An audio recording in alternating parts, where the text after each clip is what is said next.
The following is a presentation of the Championship Racing Network. Crossed Flags, a racing podcast. It's your midweek fix for racing news and information. Brought to you by the Championship Racing Network. Now let's head trackside to join your hosts, Steve West and Matt Nicholson. Welcome into Crossed Flags. Steve West, Matt Nicholson, episode number 27, coming up a little bit later on. Charters, and more charters. Not for everybody. We'll detail it all coming up in a little bit. And we'll also get into some other news. In fact, let's talk about some highlights here, first things first. Congratulations out to this team right here. They seem to be peaking at the right time. Cole Custer, Xfinity Series driver, defending Xfinity Series champion, grabs the win at Bristol, grabs the regular season championship, and seems to be in pretty good shape to set himself up for defending his title. Yeah, he's arguably in the best shape right now because it seems to me like Justin Allgaier may be regressing a little bit. Yeah. Because that was very uncharacteristic of him at Bristol to have a bad race. Yes. Even though he got caught up in a little bit of a skirmish, but still. Very uncharacteristic. Justin Allgaier does seem to be able to figure out how to get himself away from these things or see them before they're happening and be able to avoid them. Right. So, I agree, uncharacteristic of it. Then Saturday night was cutoff race time, and Kyle Larson just kind of made a laughingstock out of this whole thing. And I get where a lot of people say, he led 462 with the 500 laps. It was boring and all that. Here's the thing. I've got a slightly different take on that. To be able to lead 462 of 500 laps at a track like Bristol is actually quite amazing. If you go back to, I'm going to say, I think it was the late 90s, early 2000s, things like this weren't all that terribly uncommon. But nowadays? Nowadays it is uncommon because you're basically racing a spec race car. I'm taking those words out of a crew chief's mouth that said it on social media this week. That's true. You're basically racing a spec race car.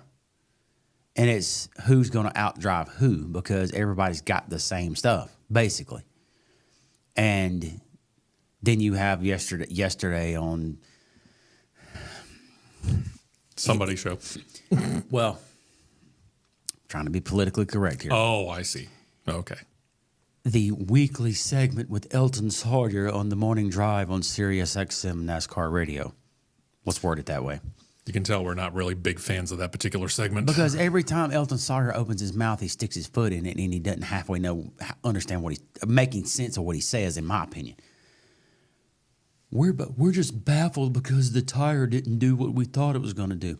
Well, first off, you probably have about a 20-degree ambient air temperature change from March to this past weekend, approximately 20. You have the racetrack that has been sprayed with with the compound to help with grip. Let's just say that. I think it was the PJ1 they sprayed on the bottom. If I remember right, yeah. Okay. The racetrack, the groove worked itself up, and you had other compounds that were laid down on the track as well from the Busch Xfinity race. You know them. And the Truck Series race and ARCA. Yeah.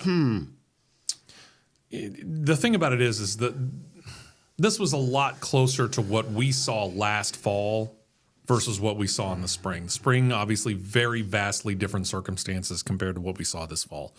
As you noted, 3 other different series had already run there. It was much warmer. The track accepted rubber a lot better, just like it did last fall. This spring, totally different situation. So, just because you bring the same tire doesn't mean you're going to get the same situation even 2 weeks after, much less several months after the fact. Denny Hamlin said it spot on, hitting the head of the 16-penny nail with a 20-pound sledgehammer. He said it perfectly on his deal that he does on Mondays, Actions Detrimental. You're trying to fix a car problem with a tire. The tire's not going to fix the car. No. You have to fix the car before you fix the tire. Yeah. And, we've mentioned that we've noted this here since this particular car came into effect now in its third year. This seemed to make the intermediate tracks, those 1.5 mile tracks, better, but at the expense of the short track racing. It's a virtual flip from where it was with the Gen 6 car, which I miss, the Gen 6 car versus the Gen 7 car. Short tracks, the Gen 6 car was lights out. Sure, it was great racing. Intermediate tracks, terrible. Yeah. One car would get out front, nobody could catch him, and even if they could catch him, they couldn't get around him. And now you flip it, Gen 7 car, intermediates and intermediates up to the 2 miles, even considering Michigan, lights out. Short tracks, non-existent. So what gives? Yeah. And unfortunately, I don't think that they know. So some of them don't. This goes back to what we were talking, and I get it. We always constantly go through the fact that we're updating the racers, right? This is the Gen 7 car. There have been 6 generations before it. But the problem is that as you go through updates, you get the law of unintended consequences because you're going to go through and you're going to change something. You're going to fix something. Well, even though you fixed that problem, what other problem was created because you fixed that one? You fix one and it reverses the other one. Yeah. Unfortunately. In this case, that's exactly what it did. So the work will continue. Will it help? I don't know. Truth be told. A little bit of a note in Formula One here. Over the weekend, we noted on the weekend show, the big show, so to speak, CRN on Saturday, that Max Verstappen got himself into a little bit of trouble with the FIA. And what Max Verstappen basically did was he arrived in Singapore. They do a Thursday pre-weekend press conference, and he got to talking about something. And, well, he used a couple of words that we're not going to use here, even though we're a podcast and we can get away with it. We don't know who's listening and what age, so we're going to keep it that particular way. But he said a bad word, okay? The FIA came down and said, we don't particularly care for that word, and because of that, we're going to penalize you by saying you have to do the equivalent of community service. They used really flowery, long-term words and language to create that, but he has to do something within the public interest. He's got to do community service. Okay, fine. You want to have some form of penalty for this particular situation, that's fine. Make it clear ahead of time what you're going to allow and what you're not going to allow. Federal Communications Commission, they cover that for radio and television over the air here in the United States of America. The FIA, get it defined. These are the words you can't use. You use these words. This is your penalty if you use it in a pre-weekend press conference or over the team radio. If you're really interested in doing that, get it clearly defined. What is the penalty? On the other hand, there's also Max Verstappen, who's taking this to an absurd level, who he said after the weekend was over that, yeah, this might make me quit early.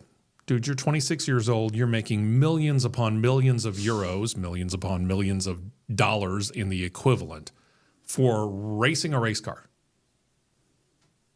How hard is it to watch what you say?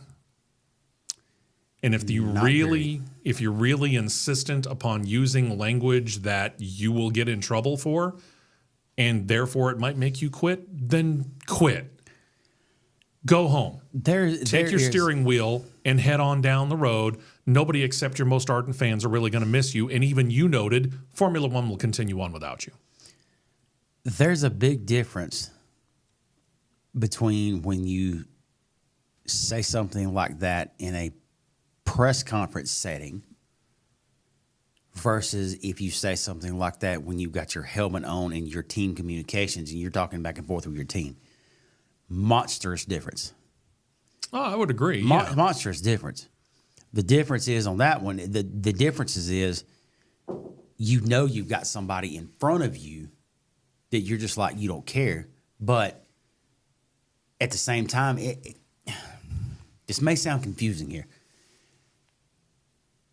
you're saying press conference is like you're in an open setting. When you're behind the wheel and you got your helmet on, to a degree, it's a closed setting, if you follow what I'm saying. It is. The obvious problem being, and we see this on the broadcast for IndyCar, Formula One, and NASCAR all the time, the fact that both radio and television have access to the team communication, and they'll play it on the air. That's why a lot of times you will see them delay it to where we go, hey, let's scan this, make sure, okay, we're good. Or a few moments ago, so-and-so said this, here we got what they said. Right. Beep, beep, beep, beep, beep, beep, beep, beep, beep. Yes. That's all you hear. Yeah. You know. Yeah. That is incumbent upon the radio network or the television network, to me, that is doing this. Because, again, heat of the moment, behind the wheel, something happens, word slips out, we get that. You have control over what you're saying in a press conference. You walk in there with cameras and microphones on you. This isn't heat of the moment. This is just reporters asking you questions and you answering them. It's not that difficult, truth be told, especially in this day and age where somebody like a Max Verstappen, who is in his 20s, is used to having these things around all the time. And I show a cell phone because that means there's a microphone and a camera that are available, if not in use, at all times. And you have to make the presumption, not assumption, the presumption. In other words, you have to go in expecting those to be on and to be recording. And once you make that presumption, you get into a press conference situation, it changes your mindset. That it does. Or it should. That it should, yeah. It should. So again, Max, I say this and I mean this wholeheartedly. You're a great racer, man. You're moving way up the all-time wins chart, and you're doing things that very few other drivers have ever been able to do in this series, or in any series for that matter. You are absolutely dominating it. If this is going to make you quit, as opposed to you figuring out a way to change your own ways of doing things, grab your helmet, grab your steering wheel, go home. Take your jet that you brought from Sir Richard Branson and go back to Monaco. Yeah, or wherever you want to live. Doesn't matter. Monaco. Yeah. What do we got behind us? IndyCar's been talking about doing this for a little while now because Roger Penske, once he bought the IndyCar Series, Indianapolis Motor Speedway, and put them all under the Penske Entertainment roof, realized that the charter situation in NASCAR does have its faults, but by and large, it does seem to have done some pretty good things too. Yeah. Okay. The amount of money that these teams are putting into these vehicles, having a charter that guarantees them a start, is a way of rewarding them. Because again, we're talking millions of dollars. Top flight NASCAR team, $25-ish million to put out there. That's one car. Then you look at a Hendrick Motorsports, which puts 4 cars out there each and every week in the Cup Series. That's $100 million for that race, for that season, for that particular number. That's not an easy thing to swallow. So to guarantee that they were to get something in return, they get charters, which guarantees they are going to start a race. IndyCar and Roger Penske looked at it and said, I think we can do something similar for IndyCar. And this is important because now we're beginning to see more and more interest. When you and I started talking about IndyCar on various versions of the weekend show, Championship Racing Network, 21, maybe 22, sometimes 24 cars were starting, and to get a full 33-car field in the Indy 500 was a little bit of a challenge. It was. Now, all of a sudden, we're starting to see a whole lot more interest generated in IndyCar. And as of the season that we just ended, there were 27 full-time racers, and they didn't have any problem filling the Indy 500. Next year, Prima Racing's coming in. We talked about them on the podcast last week, remember? And they're bringing in 2 more full-time cars, one of which they filled with Callum Ilott. We're still waiting on the announcement for the other driver, by the way. 29 cars, 27 slots. Charter is going to guarantee a certain number will actually qualify, but not the full field. 2 cars will have to qualify. 2 cars are in the open position. 25 charters are going to be handed out. This is the breakdown here. AJ Foyt, Andretti Global, Arrow McLaren. You can see the numbers out beside them so that you know who's getting what. The charter agreement limits teams to owning 3 teams in the IndyCar series each so that you get to spread it out a little bit more. It meant, for example, Chip Ganassi Racing had to sell off 2 cars. Prima Racing should be right there, ready to play catch in all of this. Otherwise, not really much of a change. Everybody else is pretty much the same. It does stop Ray Hall, Letterman, Lanigan from saying, hey, we're thinking about maybe we could go to 4. It also stops Team Penske from expanding back out to 4. Ray Hall needs to stay at 3 until they can get their stuff together. Yeah. Because they've been virtually irrelevant for some odd reason. And they've struggled mightily for 2 years in a row at the Indy 500 when they should not have, in my opinion. No. So that's, yeah. Either way, that's the breakdown of it. 25 cars guaranteed to start each and every race throughout the year. Save 1 race. Charter situation has no effect on the Indy 500. Indy 500, again, 33-car starting field. They want the tradition of bump day to continue. And for those of you that are not all that familiar with IndyCar and what a bump day might be, if you get 35, 40, however many that decide they want to come in and try to qualify, if Matt and I fielded a team, we could go and attempt to qualify for the Indy 500. And like you mentioned, when it came to Ray Hall, Letterman, Lanigan, if Matt could put his car inside the 33-car field, he might bump out a Ray Hall, Letterman, Lanigan car, an Arrow McLaren car, an Andretti Global car. If you happen to have a bad day in qualifying and somebody else comes in, just some upstart team CRN comes in and happens to do it, we could actually bump out a big-name driver and a big-name team out of the Indy 500. Dear Prima, I know you're running Chevrolet engines. Call me. I will attempt it. Sure. I will attempt it. That's more than fine that they're going with 25 guarantees, because those 25 guarantees that you see right here are the ones that are there every week. Yes. Their haulers are rolling through the tunnel or crossing over the crossover gate, staging up in the paddock area. That's fine. Leave it at the 27, and you've got the 2 open slots. So if you have maybe a 28th or a 29th try to come in and qualify for the 26th and 27th spot, make it a dogfight, because there's been a lot of the series overall. IndyCar, even you really can't count top 4 of NASCAR, because ARCA, you may get 10 one week and you may have 40 the next. Yeah. Okay. Between trucks, mainly trucks and Xfinity. Here lately, you may have 1, maybe 2 fighting for those last spots and maybe on the verge of going home. Okay. Like the truck entry list this week at Kansas. 34 are only on the entry list for 36 spots. So everybody's going to be in the show regardless. Xfinity, I think, is set as a hard 38, so everybody's going to start. Bring back that lore of who's going to outrun who and make the show. Because it kind of perturbs me a little bit that we've lost that lore across motorsports in general. Yeah.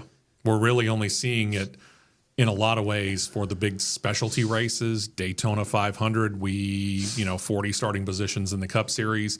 For the Daytona 500, we might see 42 cars. Maybe. I think the most Cup cars we've seen lately in the last few years have been 43. Yeah. At the most. And part of that is Chicago as well, just because of the fascination with how new and different it is. Yeah. Okay, and we get that. How do we make that translate throughout the course of the year? In this case, the 2 open spots, it does do the reward, like you said. The 2 newest teams are the teams that right now are without a charter. And unfortunately, that belongs both, I believe, to Juncos Hollinger Racing. I have to double check on that, but I think that I saw that. And then, of course, Prima Performance. We'll see what happens with them. I'm not going to discount Prima, and I'm certainly not going to discount Juncos Hollinger, because we have seen what they can do. We saw what they can do in the last 3-4 races of this year. It looked like they were really stepping things up right there. And Prima, they've got a whole lot of experience in the Formula One feeder series. Yeah, I don't think it'd take them too terrifically long to get a hold of this and start being able to qualify regularly for races, which moves them up through the system.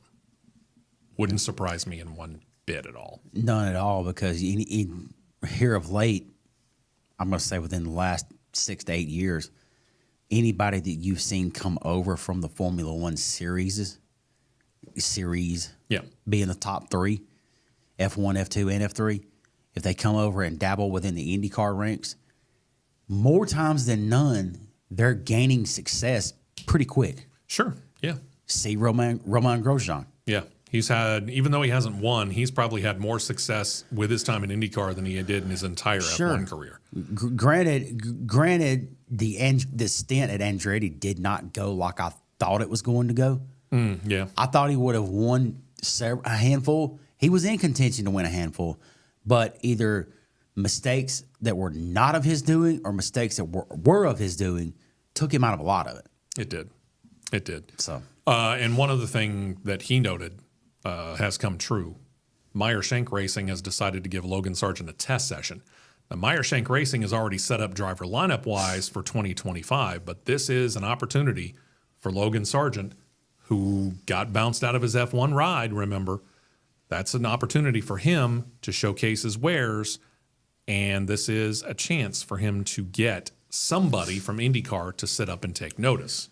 Dale Coyne has at least one seat available for 2025.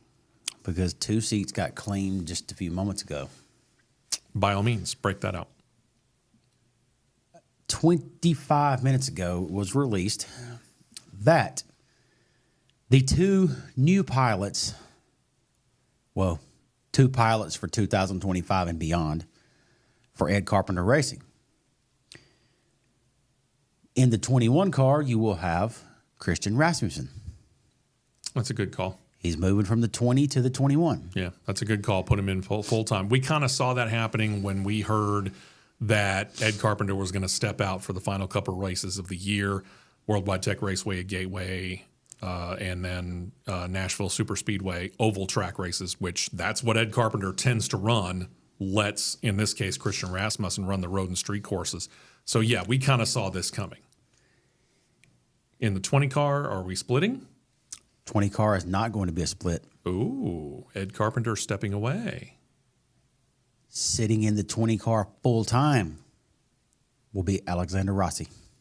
That is a good move on Ed Carpenter's part. Very good move. That is a good move on Ed Carpenter's part. There's there's a new investor coming into ECR, and that helped lure Rossi over. Yeah. And he will be in the 20. So AJ Foyt's done, Andretti's done, Arrow McLaren, Ganassi, Dale Coyne still waiting on him, Ed Carpenter's taken care of. Juncos Hollinger has not made a final decision on Romain Grosjean. So potentially I think one he will seat be there. back. I think he'll be back, but again, it hasn't been confirmed. So we say potentially one seat there. Meyer Shank's good. Rahal, Letterman, Lanigan, and Team Penske, they're all good. That leaves Prima. One seat there, the Dale Coyne pair, and one maybe at Juncos Hollinger. Logan Sargent, show it off and show it off well. You got one chance. Bring it. Yeah. Then there's the saga of Rackley War Racing, specifically Ty Dillon. It was not quite this time last year. It was just under a year ago right now that Rackley War Racing had a guy by the name of Matt DiBenedetto behind the wheel. And Matt DiBenedetto said, with 4 or 5 races left in the year, I forget which, that he was not going to be back in the Rackley War Racing number 25 Chevrolet Silverado in the Craftsman Truck Series in 2024. So with 3 races left, Rackley War said, see ya, we don't need you. Booted him. Got a ride in the Xfinity Series. And then they filled in for the rest of the year. And then they brought Ty Dillon. Yep. Ty Dillon lost his ride in the Cup Series because he's done nothing in the Cup Series. So he gets the ride. He's done nothing nowhere. I know. He gets the ride in the Craftsman Truck Series for Rackley War, and does nothing. This team that Matt DiBenedetto took to victory lane puts him in the seat that's arguably got as much experience at the top levels as DiBenedetto has. Yeah, maybe even more. The team did not progress. They regressed. Agreed wholeheartedly. And they had Shane Wilson, somebody that's had a high level of success with the likes of Matt Crafton, Brendan Gaughan, and others on the top of the pit box. They regressed. Why? That's the $1 million question, and Rackley War has decided that for the rest of the year, Ty Dillon's out, and they're going to replace him with a youngster by the name of Dawson Sutton.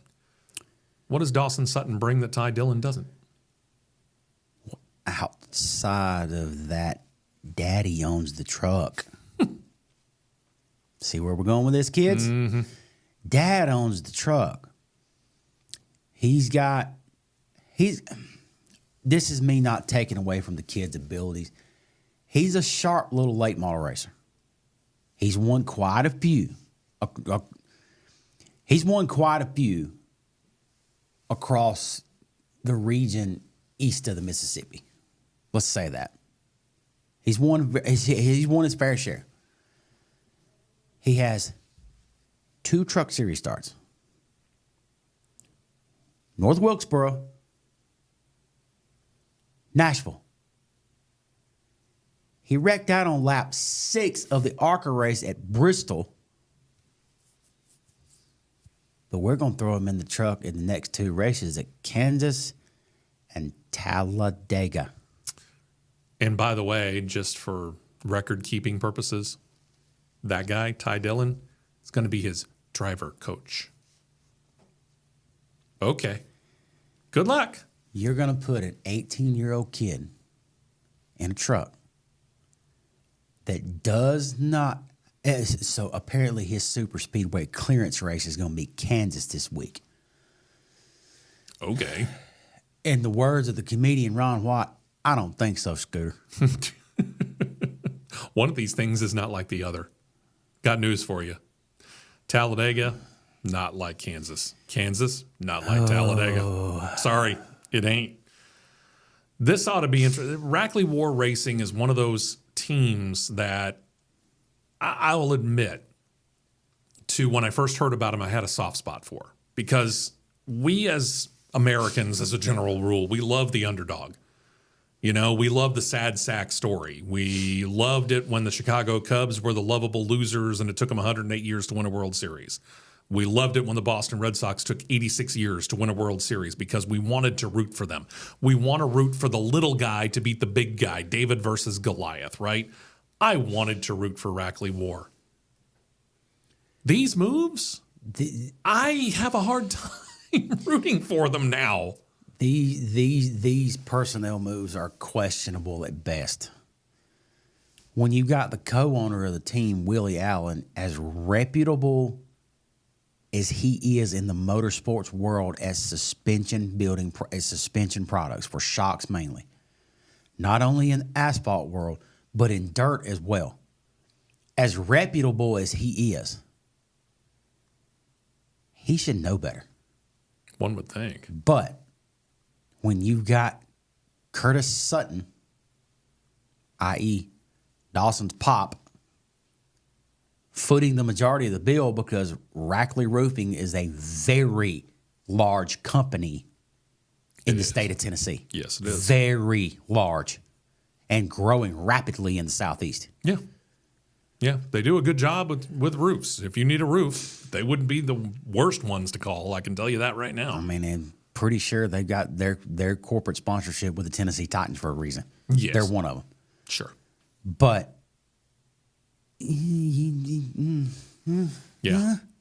You're making some questionable moves here. The fact that you allowed Matt DiBenedetto, the one driver who actually has taken you to victory lane, to escape and you've replaced him with somebody who has literally won nothing, and then turn around and replace him with a driver who has barely more experience than Matt and I combined, you've got a problem. You've got a big-time problem, and you better figure it out, Rackley War, because otherwise you're going to be doing what Rick Ware has been doing in the Cup Series for a long time, and that's throwing good money after bad because you're not performing. Up until this year, anyway, with Justin Haley. Yeah, and what just happened with Justin Haley, by the way? You let him slip away. That's right. They made a trade. I'm not trying to take anything away from Corey LaJoie, but you get a driver who's actually making you a top 15 and top 10 fairly regular appearance for the first time really ever in Rick Ware Racing's history, and you let him go? You're regressing. You're making questionable decisions, Rackley War. Figure it out. Get your personnel situation straightened out, and go find a driver like a Matt DiBenedetto, who again is going to return you to victory lane, and figure out a way to keep that driver. That's the best advice we can give you. Bingo. Coming up on Saturday, Coach Matt, weather permitting, obviously, we've got this hurricane starting to churn up in the Gulf right now, Helene. How that'll affect us come Saturday, not sure just yet. But at this point in time, Coach Matt has a youth football game, 9 o'clock Saturday morning. He'll be with us by phone. As of right now, we strapping the skis up, baby. And so I'll have the show in studio to myself after that. But yeah, we're going to bring you a 2-hour show this Saturday morning. Hope you join us then. And episode number 27 comes this time next week. Thank you very much for joining us. We will see you Saturday, 9 a.m. Eastern, 8 a.m. Central Time, CRN Live on YouTube. Hope you join us then. And, of course, don't forget about Cross Flags, the podcast, coming up again next Wednesday.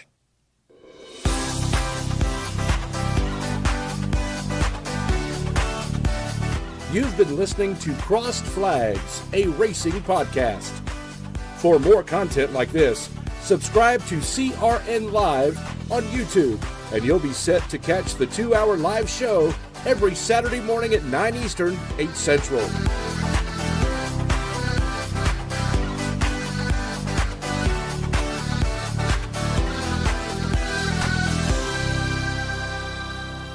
This has been a presentation of the Championship Racing Network.